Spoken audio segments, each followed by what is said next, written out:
بسم اللہ الرحمن الرحیم۔ السلام علیکم۔ 5 کلاس، آج ہم آپ کی اسلامیات کی بک میں باب نمبر 4 اخلاق و آداب جو پڑھا تھا پچھلی نشست میں، اس میں رواداری کا چیپٹر پڑھا تھا۔ آج ہم اس کے مختصر سوالوں کے جواب دیکھ لیتے ہیں۔ سوال نمبر 1، رواداری سے کیا مراد ہے؟ جواب: رواداری سے مراد ہے یا رواداری کے معنی ہیں برداشت کرنا اور دوسروں کا لحاظ کرنا، یعنی برداشت کرنا اور دوسروں کا لحاظ کرنا رواداری سے مراد ہے کہ برداشت کرنا، یعنی معاشرے میں جتنے بھی عقائد اور مذاہب کے لوگ ہیں سب کو ہم برداشت کرنا چاہیے اور ان کے رویوں کا خیال رکھنا چاہیے، اور پھر دوسروں کا لحاظ کرنا چاہیے۔ تمام چھوٹے بڑے اور تمام بڑوں کا ادب کرنا چاہیے، چھوٹوں سے پیار کرنا چاہیے اور تمام لوگوں کا احترام کرنا چاہیے، ان کی حیثیت کے مطابق، بلکہ ان کی حیثیت کو بالائے طاق رکھتے ہوئے تمام لوگوں کا احترام کرنا چاہیے۔ اچھا، سوال نمبر 2 ہے کہ رواداری کے کوئی سے 2 فائدے تحریر کریں۔ جواب ہے کہ رواداری کے فوائد کوئی سے 2۔ جس معاشرے میں رواداری ہو، اس معاشرے میں ہر طرف امن ہوتا ہے۔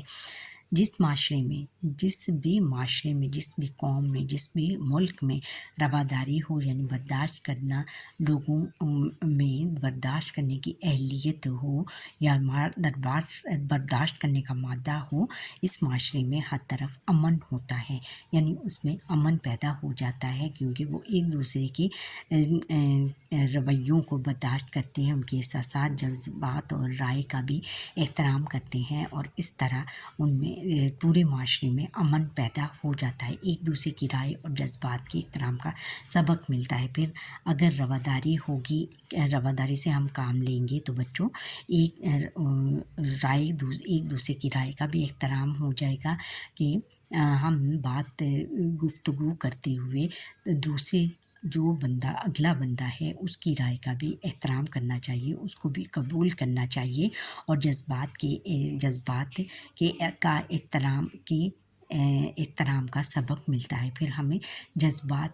ان کے احساسات، جذبات اور فیلنگز کا بھی احساس ملتا ہے۔ جو بھی کوئی بولتا ہو اس کے بولنے کے انداز کو سراہنا چاہیے، اور پھر اگر وہ بولنے میں کچھ ایسا ہے تو پھر اس کو نظر انداز کرنا چاہیے، اس کے جذبات سے کھیلنا نہیں چاہیے، بلکہ اس کا احساس کرنا چاہیے، اس کا احترام کرنا چاہیے۔ سوال نمبر 3 ہے کہ نبی اکرم صلی اللہ علیہ وسلم نے نجران کے مسیحی وفد سے کیسا سلوک فرمایا؟ جواب: نجران کے مسیحیوں کا ایک وقت مدینہ منورہ آیا، ان سب کو مسجد نبوی میں ٹھہرایا گیا اور ان کا ہر طرح سے خیال رکھا گیا۔ بچوں، اسلام سے پہلے لوگ ایسا کرتے تھے کہ اپنے جو عبادت گاہوں میں جو ان کے غیر مذہب کے لوگ تھے ان کو نہیں ٹھہرایا جاتا تھا، کیونکہ ان کو یہ ہوتا تھا کہ یہ ہماری عبادت گاہوں کو ناپاک کر دیں گے۔ لیکن ایک اسلام ہی ایسا مذہب ہے کہ جس نے یہ طریقہ اختیار کیا کہ تمام مذاہب کے لوگوں کو اپنی مسجد میں آنے کی اجازت دے دی۔ نبی اکرم صلی اللہ علیہ وسلم نے انہیں اسلام کی دعوت پیش کی، لیکن انہوں نے اسے قبول کرنے سے انکار کر دیا، اور جب ان کی عبادت کا وقت آیا تو آپ صلی اللہ علیہ وسلم نے انہیں مسجد نبوی کے ایک گوشے میں اپنے طریقے سے عبادت کرنے کی اجازت دے دی۔ یہ رواداری کی بہت بڑی مثال ہے بیٹا، یہ دیکھیں، رواداری کی بہت بڑی یہ مثال ہے کہ حضور نبی اکرم صلی اللہ علیہ وسلم کی شان پر قربان جائیں کہ انہوں نے ان کو اسی لیے تمام انبیاء کا سردار اور خاتم النبیین اسی لیے کہا گیا ہے کہ انہوں نے رواداری کی ایک بہت بڑی مثال قائم کی، کہ جب انہوں نے اپنے مسیحیوں کو اپنے اسلام کی دعوت دی تو انہوں نے انکار کر دیا، تو جب انہوں نے انکار کرنے کے باوجود جب ان کی عبادت کرنے کا ٹائم آیا تو حضور نبی اکرم صلی اللہ علیہ وسلم نے ان کو ایک گوشہ دے دیا، وہ بھی مسجد نبوی کا، اپنی مسجد میں، غیر مسلموں کو اپنی مسجد میں ایک گوشہ دے دیا کہ آپ ادھر بیٹھ کر اپنے مذہب کی عبادت کر سکتے ہیں۔ یہ بیٹا کوئی بھی نہیں کر سکتا، لیکن ہمارے رسول صلی اللہ علیہ وسلم نے ایسا کر دکھایا، اور اس کی مثال یہ روا اور اس کی مثال کہیں بھی نہیں ملتی، اور یہی ان کا اسوہ حسنہ ہے، اور اسی اسوہ حسنہ کو لے کر ہم نے اپنی زندگیاں گزارنی ہیں، اور اسی اسوہ حسنہ پر عمل پیرا کرتے ہوئے ان کی تمام یہ عادات کو اپنانا ہے۔ سوال نمبر 4 ہے، خلفائے راشدین رضی اللہ تعالیٰ عنہم نے دوسرے مذاہب کی عبادت گاہوں کی حفاظت کا درس کیسے دیا؟ اس طرح دیا کہ یہ عہد خلافت، جواب ہے کہ عہد خلافت راشدہ میں غیر مسلموں کی عبادت گاہوں کا احترام برقرار رکھا گیا۔ خلفائے راشدین رضی اللہ تعالیٰ عنہم نے کبھی بھی مذہب کے معاملے میں جبر کا رویہ اختیار نہیں کیا، اور یہ بچوں صرف حضور نبی اکرم صلی اللہ علیہ وآلہ وسلم کے زمانے تک ہی یہ روایت نہیں رہی، بلکہ اس کو حضور خلفائے راشدین نے بھی اس کو برقرار رکھا، اور غیر مسلموں کی عبادت گاہوں کا احترام وہ کرتے رہے، اور تمام خلفائے رضی اللہ تعالیٰ عنہم نے کبھی بھی مذہب کے معاملے میں جبر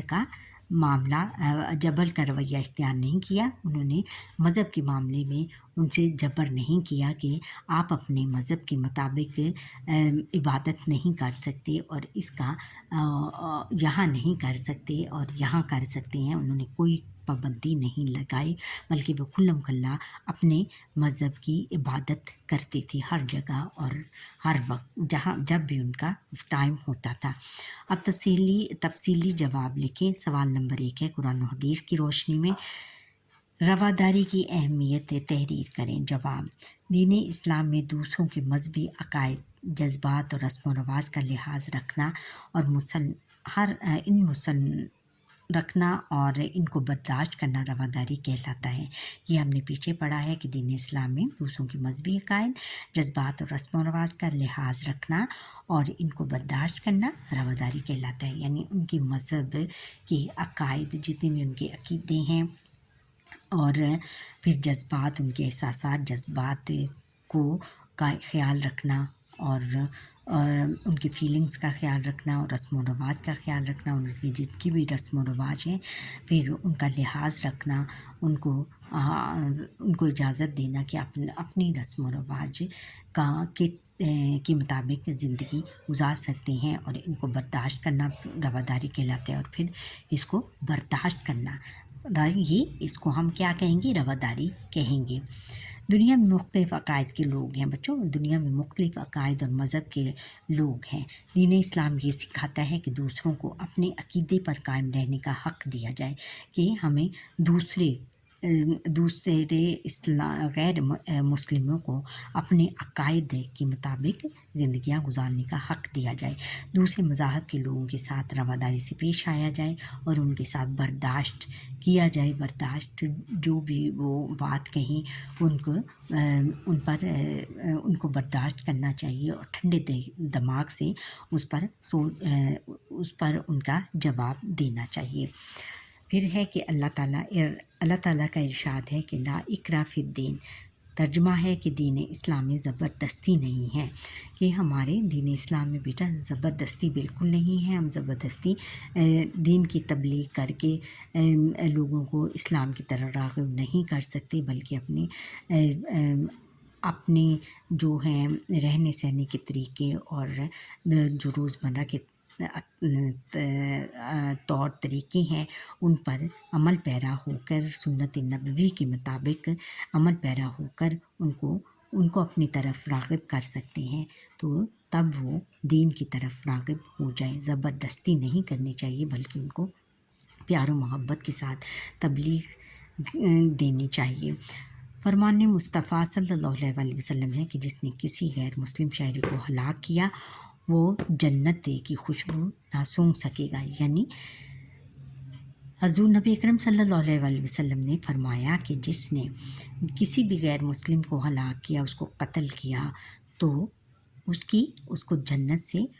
جنت میں داخل ہونے کی بالکل اجازت نہیں دی جائے گی، بلکہ اجازت کیا کہ اس کو اس کی خوشبو تک سونگھنے کی بھی اجازت نہیں دی جائے گی، یعنی کہ اتنا بڑا جرم قرار دیا گیا ہے۔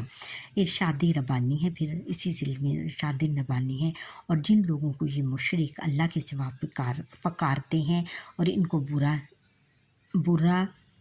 نہ کہنا کہ یہ بھی کہیں اللہ کو بے ادبی سے نہ سمجھی میں برا نہ کہہ بیٹھے۔ آپ صلی اللہ علیہ پھر ارشاد ربانی ہے، اللہ تعالیٰ کا ارشاد ہوتا ہے کہ یہ جو مشرک لوگ ہیں جو شرک کرتے ہیں اللہ تعالیٰ کے سوا کسی دوسرے دیوی دیوتاؤں کی عبادت کرتے ہیں، اس کی پوجا کرتے ہیں، تو ان کو برا نہ کہنا، مومنوں سے مخاطب ہو کر کہا ہے کہ ان کو برا نہ کہنا، یہ کہیں یہ نہ ہو کہ یہ بھی بے ناسمجھی میں، کیونکہ ناسمجھی میں بے ادبی سے ناسمجھی میں اللہ تعالیٰ کو برا نہ کہہ بیٹھیں، تو پھر یہ اللہ تعالیٰ سے کی بہت بڑی ناراضی ہوگی اللہ تعالیٰ کے ساتھ۔ تو اس کا کہنے کا مطلب یہ ہے کہ ان کو یہ پتہ نہیں کہ اللہ تعالیٰ کی قدروں، اللہ تعالیٰ کہ ہمیں اللہ تعالیٰ کی کیسے عبادت کرنی ہے اور اس کا حکم کیسے ماننا ہے اور کیسے اس کی ہر بات کو ماننا ہے بلا تفریق، بلا اس کو دیکھے بغیر۔ تو یہ نہ ہو کہ کہیں وہ ناسمجھی میں آپ اگر دوسرے مذہب کے لوگوں کو ان کا برا بھلا کہو گے تو یہ نہ ہو کہ کہیں وہ آپ کے رب کو برا بھلا کہہ ڈالیں، تو یہ بہت بری بات ہوگی۔ سوال: پاکستانی معاشرے میں امن و ترقی قائم کرنے کے لیے رواداری کا کردار بیان کریں۔ جواب: ہمارے ملک میں مختلف عقائد اور مذاہب کے لوگ رہتے ہیں۔ بچوں، ہمارے ملک میں مختلف عقائد یعنی مختلف عقیدوں اور مذہب کے لوگ رہتے ہیں، اس لیے ہمیں ایک دوسرے کے مذہبی عقائد اور معاشرتی رسم و رواج کا احترام کرنا چاہیے۔ تو ہمیں ایک دوسرے کے عقائد اور مذہبی روایت، مذہبی معاشرتی رسم و رواج کا احترام کرنا چاہیے۔ پھر ہمیں دوسروں کے ان کے مذہبی عقیدے یا ان کے اپنے مذہب پر جو یقین ہے اس کو، اور معاشرتی رسم و رواج، پھر ان کے معاشرتی رسم و رواج جو ہیں، جو معاشرے میں ان کے رسم و رواج ہیں، اس کا احترام کرنا چاہیے، اور کسی کو اس کی مذہب، علاقے، رنگ یا نسل کی وجہ سے تنگ نہ کیا جائے، اور پھر کسی کو اس کی مذہب یعنی علاقے، پھر علاقے، رنگ یعنی اس کا رنگ اگر کالا ہے یا گورا ہے یا نسل کی وجہ سے تنگ نہ کیا جائے اور اس کی نسلی امتیاز نہ رکھا جائے۔ ہر انسان کے بنیادی اور فطری حقوق برابری کی بنیاد پر ادا کیے جائیں، اور ہر انسان یعنی اگر مسلمانوں کے ساتھ برابری پر تمام غیر مسلموں کے بھی حقوق کا خیال رکھنا چاہیے۔ ایسا معاشرہ ہی سماجی ہم آہنگی اور رواداری کی جیتی جاگتی مثال بن سکتا ہے، اور ایسا معاشرہ ہی سماجی ہم آہنگی اور سماجی معاشرتی ہم آہنگی یعنی ایک دوسرے کو سمجھیں گے جب ہم ایک دوسرے کو آپس میں سمجھیں گے، تمام مذاہب کے لوگ اور دوسروں، اور پھر برداشت کرنے کی یہ جیتی جاگتی مثال ہم پھر بن جائیں گے۔ بچوں، برصغیر پاک و ہند میں مسلمانوں نے سینکڑوں سال تک شاندار حکومت کی۔ برصغیر پاک و ہند کیا تھا کہ جب پاکستان نہیں بنا تھا تو انڈیا اور پاکستان اکٹھے تھے، تو اس کو تب برصغیر پاک و ہند کہا جاتا تھا، اور یہاں سب سے پہلے مسلمانوں کی حکومت قائم رہی کتنے سال، ہزاروں سال مغلیہ دور کی حکومت قائم رہی۔ پھر اس کے بعد اور بھی مسلم حکمران برصغیر پر حکمرانی کرتے رہے۔ اس پورے دور میں انہوں نے غیر مسلموں کے ساتھ رواداری کا برتاؤ کیا، اور پھر انہوں نے پورے اس دور میں اپنے پورے پیریڈ میں